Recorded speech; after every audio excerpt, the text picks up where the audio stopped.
Hello everybody, welcome back to the Daily Vivaldi Edit with me, Adrian Chandler, Artistic Director of La Serenissima. As you know, many of you are doing this to highlight the plight of our musicians who are without work at the moment thanks to COVID. So if you're feeling generous or you've just won the lottery, you can bung us £1,000,000. All right, cheers. Today's concerto is a cracker in E minor, Opus 11 number 2, and it has a title. It is called Il Favorito, the favourite. Not quite sure why this has such a title. Was it Vivaldi's favourite? Don't know. One would have expected that if it was Vivaldi's favourite, maybe there actually might be a manuscript source for this work. As it is, all we have currently is the print from the Opus 11. It does also survive, however, minus the solo part, thanks to Mr. Matteis, as part of the La Cetra manuscript set that Vivaldi dedicated to the Holy Roman Emperor Charles VI. Certainly, with its weird sort of harmonic outlook, this is certainly a piece that would have delighted the emperor. I mean, it's absolutely brilliant. Here's the opening ritornello.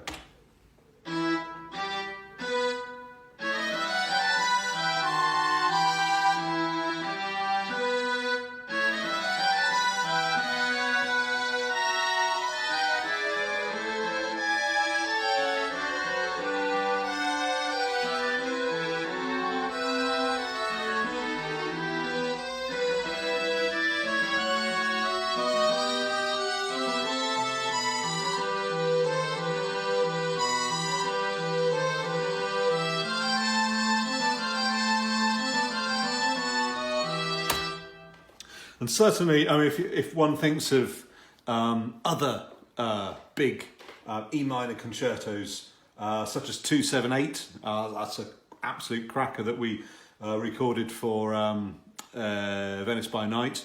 Also, 281 is another brilliant E minor concerto. I mean, it's obviously a key that inspired him to greatness.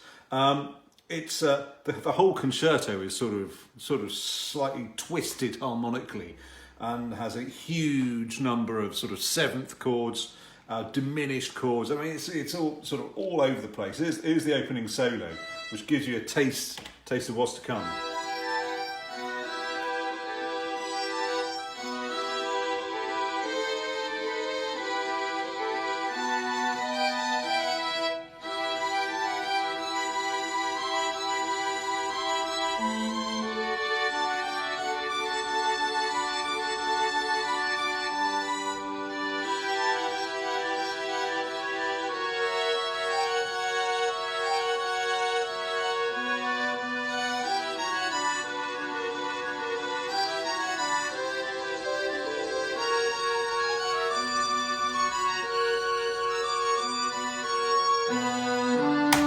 There you go.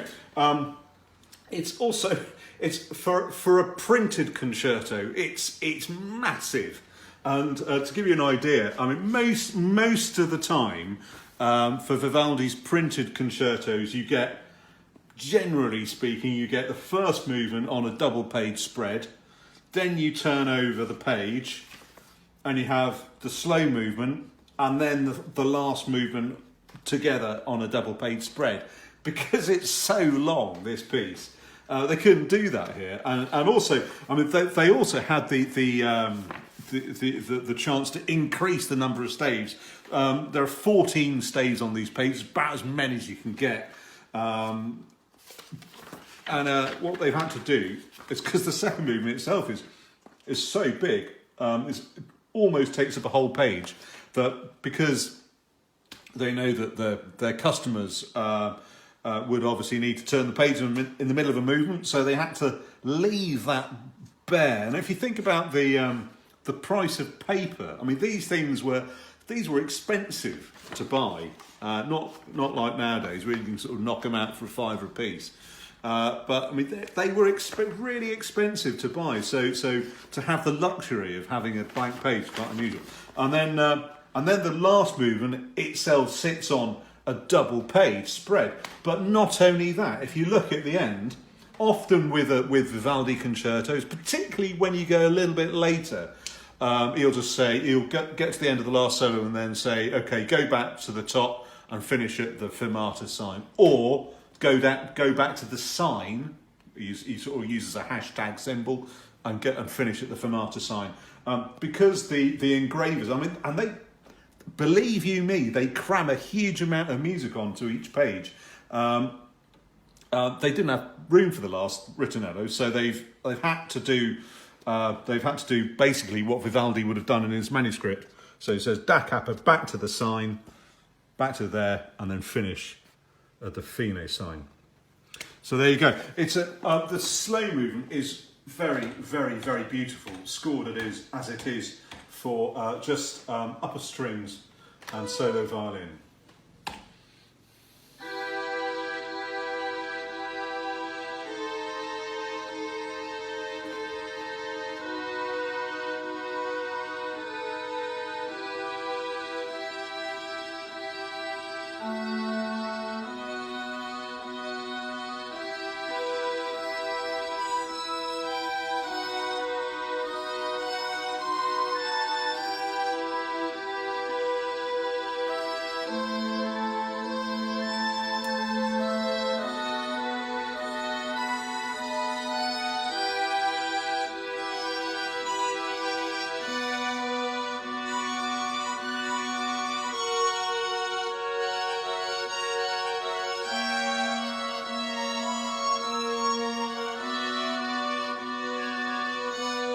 There you go. I mean, it's a massive slow movement.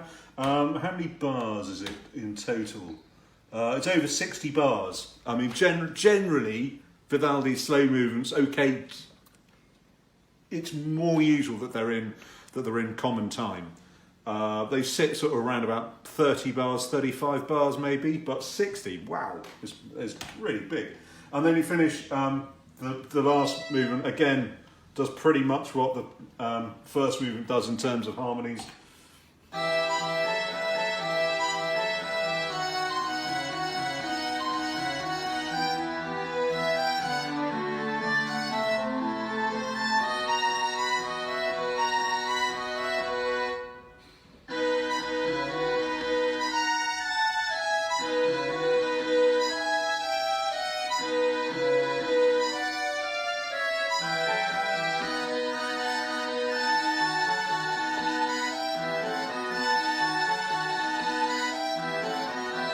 So there you have it. It's interesting, isn't it, that the theme, although in E minor, is very, very reminiscent of the finale to Autumn, although it being in 3/4, not 3/8, the tactus is very slightly slower.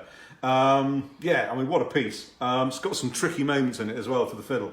And again, I can't remember which concerto we were looking at the other day with flashing, Tempesta di Mare, with flashing scales. Again, those things crop up here. So it's a tricky little number, this one.